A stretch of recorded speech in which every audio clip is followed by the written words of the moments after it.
वही मैं।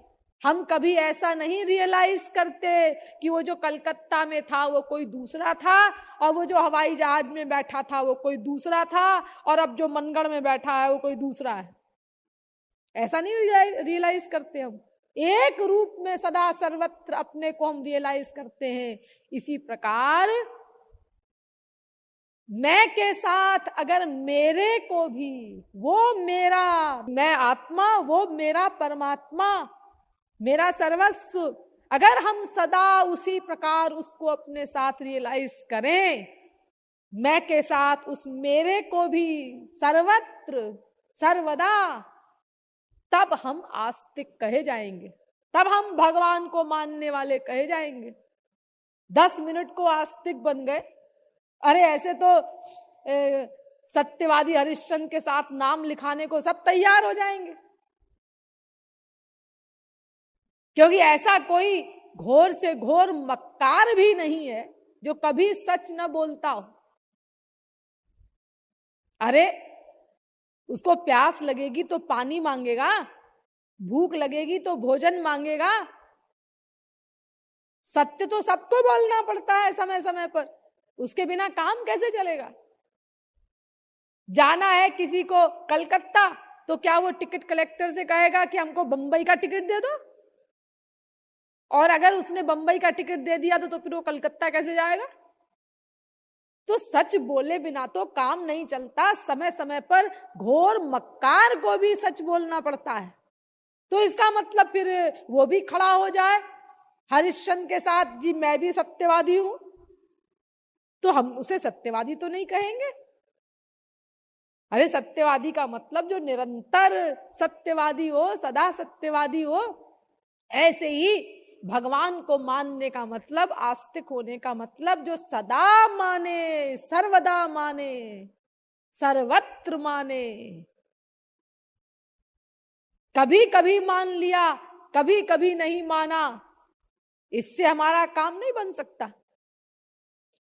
तो देखिए, ये भगवान से भी चोरी कर लेता है जो जीव, वो सोचो वो कितना बड़ा चोर है। और जब हम सब लोग भी इस अपराध में शामिल हैं, इतना सत्संग करने वाले, तो जो लोग यहाँ नहीं आए हैं, इतना त्याग नहीं किया है जिन्होंने, उनका क्या हाल होगा फिर? तो सभी अपराध में सम्मिलित है। तो देखिए, संसार में जितने जीव हैं, ये धर्म या अधर्म इनके अंतर्गत हैं। दो में से एक करना पड़ेगा उनको। या तो कोई धर्म के अंतर्गत होगा, या तो कोई अधर्म के अंतर्गत होगा। धर्म रहित नहीं हो सकता कोई जीव। तो फिर ये भरत शत्रुघ्न आदि, ये गोपियां आदि, ये धर्म को भी नहीं मानते, अधर्म को भी नहीं मानते, ऐसा कैसे? हाँ, इसको समझने के लिए हमें धर्म की और बारीक साइंस समझनी होगी। देखिए, धर्म शब्द का अर्थ समझिए पहले। धृय धातु से उणादि का मन प्रत्यय होकर के धर्म शब्द बनता है।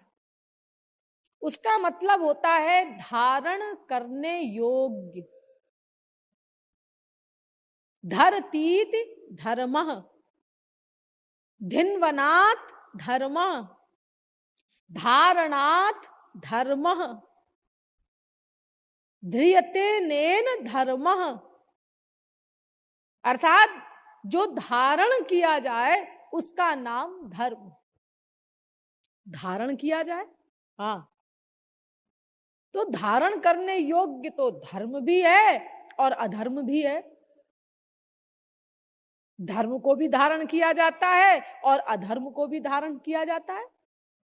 अरे जो अधर्मी है उसका धर्म अधर्म है, वो अधर्म को धारण किए हुए है, और वो धर्मी के धर्म को अधर्म कहता है। जो चोरी करता है वो चोरी न करने वाले की बुराई करता है, जो शराब पीता है वो शराब न पीने वाले को बोगस कहता है कोई लाइफ है इसकी? ये मनुष्य है, पशु है ये तो। अरे जिसका जो भी व्यसन है वो उसी को सर्वश्रेष्ठ कहता है, वरना वो करे क्यों फिर? वो अगर उसको गलत मान ले वो, तो फिर तो उसको छोड़ ही दे वो। तो इस प्रकार धर्म से रहित तो संसार में कोई व्यक्ति हो ही नहीं सकता। सबने कुछ ना कुछ धारण किया हुआ है।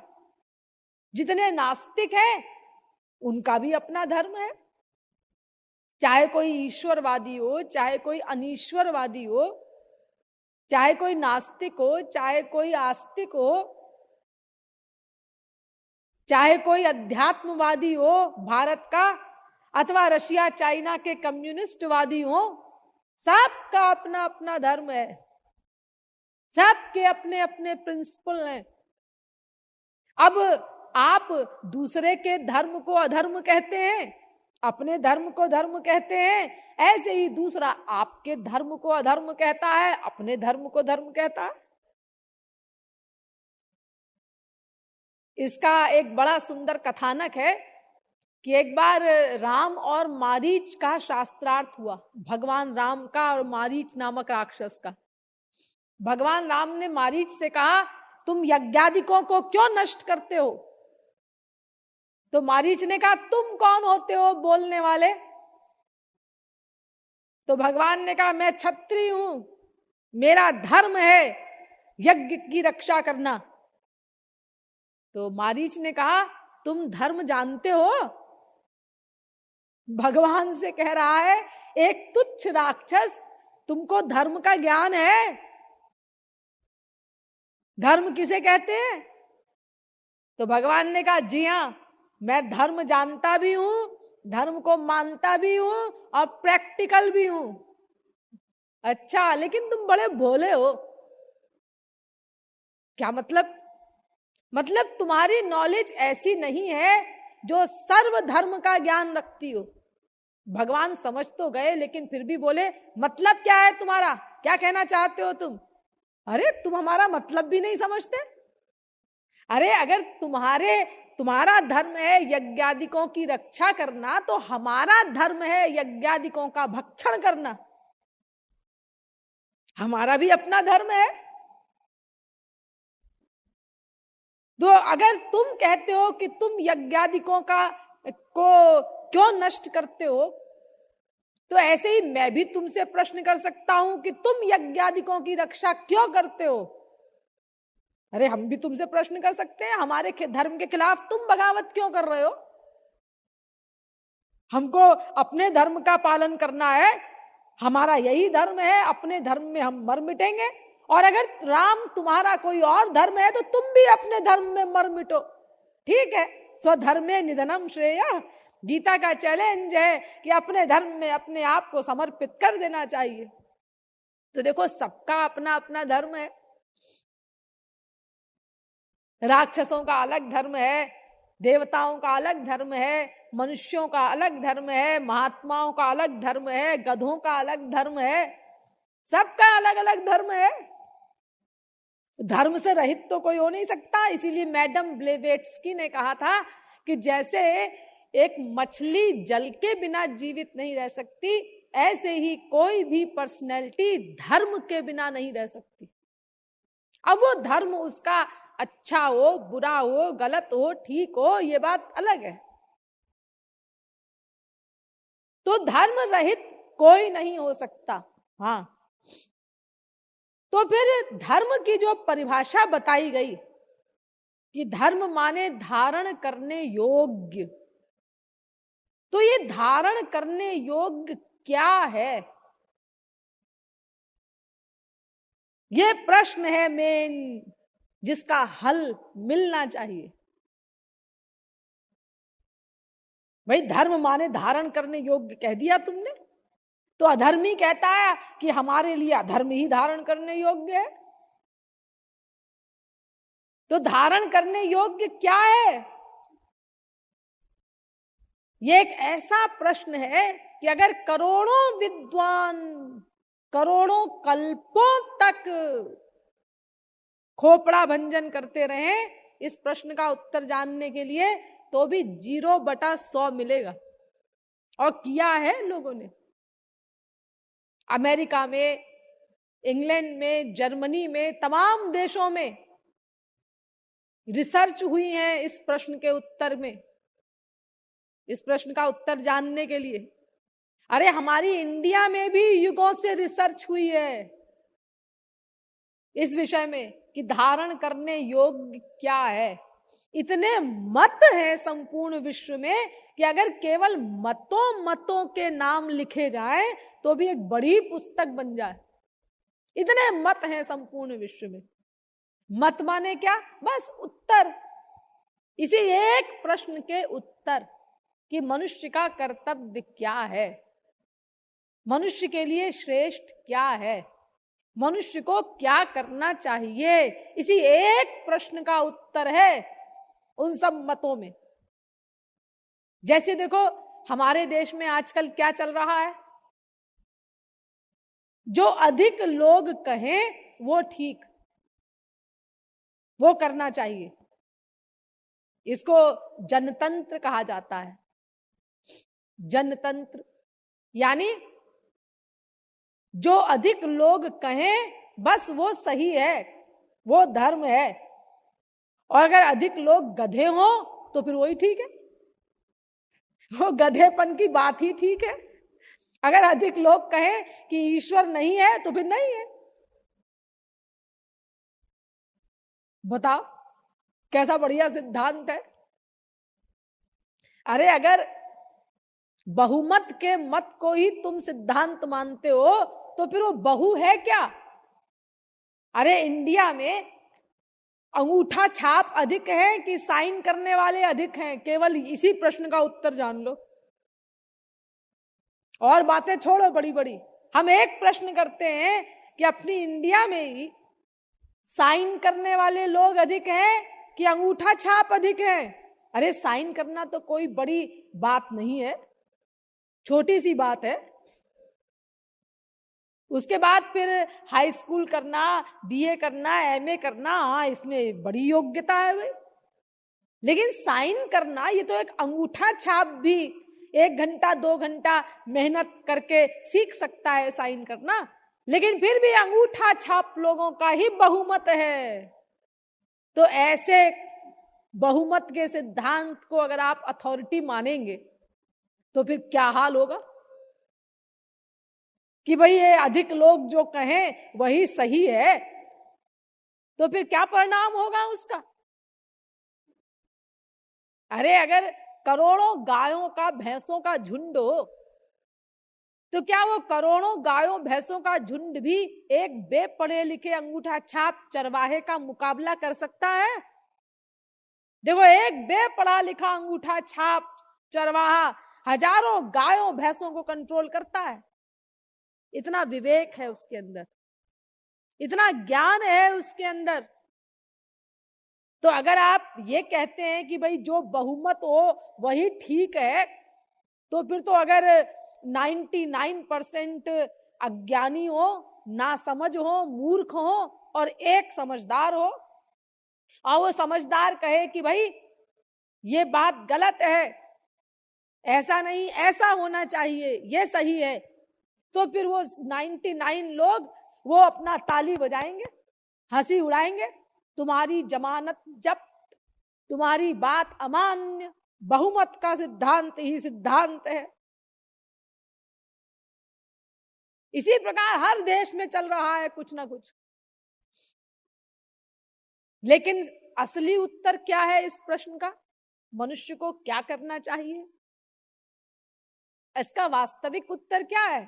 इसका वास्तविक उत्तर यह है कि सही व्यक्ति जो हो, वो सही व्यक्ति जो कुछ कहे कि ये करना चाहिए मनुष्य को, बस वो सही है, वही धर्म है। क्योंकि गलत आदमी अगर अपनी बुद्धि से निर्णय करेंगे तो फिर जो शराबी होगा वो शराब के सिद्धांत को ही सामने रखेगा, जो कबाबी है वो कबाब आपके ही सिद्धांत को सामने रखेगा। संसार में जो स्त्री पति बाप बेटे आदि के प्रेम वाले हैं वो अपना उसी को एम बताएंगे, उसी को श्रेष्ठ बताएंगे, मनुष्य का लक्ष्य बताएंगे। तो ये तो बड़ी गड़बड़ हो जाएगी फिर। अरे भाई देखो, अगर एक बीए पास है तो वो बीए को पढ़ा सकता है। वैसे तो बीए को पढ़ाने के लिए भी एमए पास रखे जाते हैं, लेकिन चलो हम ये भी मान लें कि बीए पास बीए को पढ़ा सकता है, चलो, लेकिन एक अंगूठा छाप बीए को कैसे पढ़ाएगा? वो तो इम्पॉसिबल है ना। तो जो स्वयं सही नहीं है वो सही मार्ग का निरूपण कैसे करेगा? वो सही सिद्धांत कैसे होगा उसका? सही का निर्णय कैसे करेगा वो गलत आदमी पहले सही बने तब वो सही बात बतावे। और वो गलत आदमी सही बने कैसे? सही क्या है ये कौन बताए? अरे कोई सही आदमी उसको बताए गलत आदमी को कि ये सही है, और गलत आदमी उसको माने, उसको करे, तब वो धर्म है, तब वो सही बनेगा। लेकिन सही आदमी कौन है, इसका क्या प्रमाण है? लो, फिर वहीं का वहीं धरा रह गया सारा प्रश्न। सही आदमी कौन है ये कैसे पता चले? क्योंकि गलत आदमियों का जो झुंड होगा वो अपने लीडर को कहेगा कि भाई वो सही आदमी है, दूसरी पार्टी दूसरे को बताएगी, तीसरी पार्टी तीसरे को बताएगी सही आदमी, चौथी पार्टी चौथे को बताएगी सही आदमी। अरे देखो, अपने भारत में ही देख लो, हमारे उत्तर भारत में राम की पूजा होती है और रावण का पुतला जलाया जाता है, और दक्षिण भारत में रावण की पूजा होती है।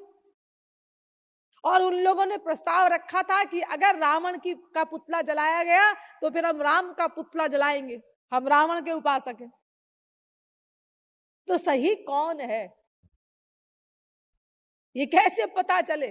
कौन है सही? होंगे तो जरूर सही लोग, लेकिन वो कौन है?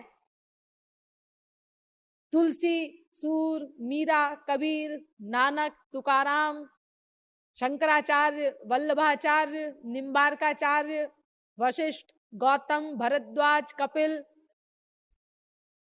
हाँ जी होंगे तो, लेकिन अब आज तो ये लोग हैं नहीं, तो फिर हम कैसे मान लें कि वो सही ही थे? यानी भीतर धुक धुक हो रहा। सब लोग कैसे मान लें कि वो सही थे? सब कैसे मान लें? यानी सबकी श्रद्धा, सबका भाव, सबका विश्वास उनकी वाणी पर कैसे हो सकता है? और जिसका विश्वास नहीं है, अगर आप उससे कहते हैं कि रामायण में लिखा है मान लो, तो कहेगा रामायण किसने लिखी है? तुलसीदास ने। अच्छा, इसीलिए आप कहते हैं कि मान लो। हाँ, तो ऐसा है कि हम भी लिख देते हैं एक किताब कामायण। हमारा एक अधर्मियों का नेता है, उसने लिखा है कामायण, हमारा कामायण प्रमाण है, तुम मान लो। अब बोलो, आप क्या बोलोगे इसके आगे? तुम्हारी बात गलत है, तुम्हारी पुस्तक गलत है, तुम्हारी पुस्तक गलत है। लो, यानी धर्मावलंबियों ने जो सही व्यक्ति बताए वो सब अमान्य हो गए। ये पैमाना ही नहीं है। अब क्या किया जाए भाई? जब सही आदमी का पता नहीं चलेगा तो फिर सही क्या है इसका निर्णय कैसे होगा? तो फिर ये सिद्धांत बना, ये फैसला हुआ कि भाई देखो ऐसा है कि तुम धर्मावलंबियों के जो बड़े बड़े नेता हुए, वशिष्ठ, गौतम, भरद्वाज से लेकर के कलयुग तक के तुलसीदास आदि, इनको भी मत मानो। और जो अधर्मियों के यहाँ बड़े बड़े नेता हुए हैं शुक्राचार्य तक, इनको भी मत मानो। तो किसी को ना मानो तो फिर सही बात का निर्णय कैसे होगा? तो फिर विचारकों ने बहुत छानबीन करने के पश्चात उत्तर दिया कि वेद प्रणिहितो धर्मो ह्यधर्मस् तद्विपर्ययः। भागवत 6वें स्कंद के पहले अध्याय का 40वां श्लोक। देखो, वेद जो कहे वो सही है। वेद जो कहे, ये वेद किसने लिखा है? किसी ने नहीं लिखा। किसी ने लिखा ही नहीं वेद। हाँ जी, किसी ने नहीं लिखा। आखिर कभी तो वेद बने होंगे? नहीं नहीं, कभी नहीं बने वेद। अरे तुम ही नहीं बने कभी, वेद क्या बनेंगे?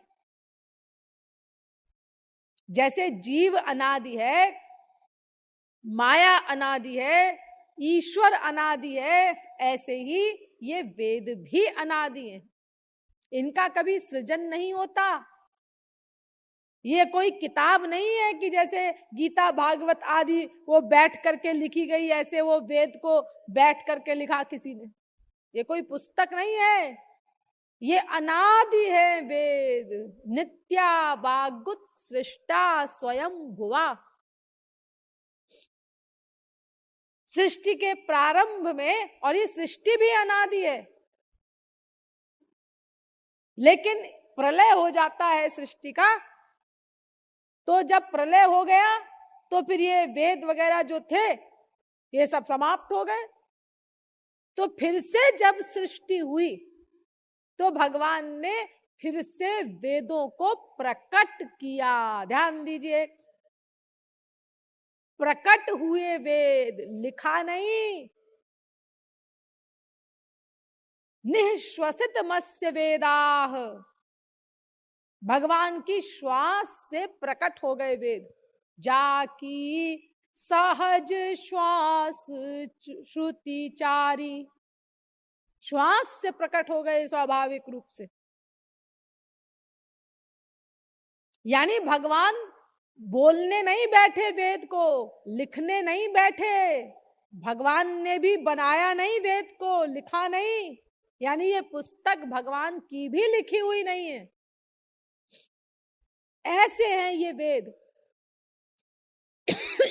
यद्यपि कुछ दर्शन शास्त्र ऐसा कहते हैं कि वेद पौरुषेय हैं, यानी भगवान ने लिखे हैं वेद, भगवान ने बनाया है वेद को। लेकिन इससे ऊंचे जो मतावलंबी हैं वो कहते हैं कि नहीं, भगवान ने भी नहीं बनाया, भगवान ने भी नहीं लिखा, ये वेद अनादि हैं। जैसे जीव अनादि है, जैसे माया अनादि है, ऐसे ही वेद भी अनादि काल से हैं। जीव सदा से थे, उनको प्रकट कर दिया सृष्टि में भगवान ने। माया भी सदा से थी, ऐसे ही ये वेद भी सदा से हैं, उनको भगवान ने प्रकट किया है। तो ऐसी पुस्तक के ऊपर कोई डाउट नहीं हो सकता, क्योंकि उसको ना ऋषियों ने लिखा है, ना मुनियों ने लिखा है, और ना भगवान ने ही स्वयं लिखा है। और अगर कोई ये भी सिद्ध कर दे कि भाई भगवान ने लिखा है, तो भी कोई प्रॉब्लम नहीं, तो भी कोई दोष नहीं हो सकता उसमें, क्योंकि भगवान सही ही है। क्योंकि भगवान तो हम उसी पर्सनैलिटी को कहते हैं जो नित्य ज्ञानमय हो, सत्यम सत्यम विज्ञानमानंदम ब्रह्म, जो नित्य ज्ञानमय हो, सर्वज्ञ हो। यह सर्वज्ञः सर्वविद्यस्य ज्ञानमयं तपः, उसी को भगवान कहते हैं ना। तो ऐसा भगवान तो कभी गलती कर नहीं सकता। जो नित्य सही हो, उसी पर्सनैलिटी को भगवान कहा जाएगा ना, जिसके पास अज्ञान फटक भी न सके कभी। तो भगवान के बारे में तो कभी किसी को डाउट हो नहीं सकता। इसीलिए अगर वेद को पौरुषेय कहता है कोई कि भगवान ने बनाया है, तो भी वेद से बड़ी कोई अथॉरिटी नहीं। और अगर वेद को अपौरुषेय कहते हो कि भाई भगवान ने भी बनाया नहीं, ये सदा से है, और भगवान केवल इसको प्रकट करते हैं, तब तो फिर कोई झगड़ा है ही नहीं। तो इस प्रकार वेद ही अथॉरिटी है ये निर्णय करने के लिए कि क्या सही है। इसीलिए वेद जो कहे उसको मान लो, क्योंकि तुम्हारी अपनी खोपड़ी से अगर तुम ये निर्णय करने चलो कि क्या सही है क्या गलत है, तो त्रिकाल में असंभव है ऐसा निर्णय होना। क्योंकि तुम्हारी तो जो रुचि होगी नंबर 1, जो हैबिट होगी नंबर 2, जो संस्कार होंगे नंबर 3, उन्हीं के अनुसार तुम सिद्धांत कायम कर दोगे, उसी के अनुसार अपना एम बनाओगे। वो कभी सही नहीं हो सकता। और अगर कभी सही भी हो जाए, ध्यान दीजिए, अगर कभी सही भी हो जाए तो 1000 पुर्जों की कोई मशीन है, उसमें आपने 1-2 पार्ट सही जोड़ दिए, तो क्या वो मशीन चालू हो जाएगी उससे? अरे एक तार भी अगर गलत जुड़ गया, एक पार्ट भी उसका गलत है, तो वो मशीन बेकार हो जाएगी। तो इसीलिए अंत में ये निष्कर्ष निकला, ये कंक्लूजन निकला कि वेद के द्वारा प्रतिपादित जो तत्व है वही सही है, वही धर्म है। तो वेद के द्वारा प्रतिपादित क्या तत्व है, वेद में क्या बताया गया है, अब ये जानना होगा हमको। अब ये कल जानेंगे। बोलिए वृंदावन बिहारी लाल की, श्रीमद् सतगुरु सरकार की।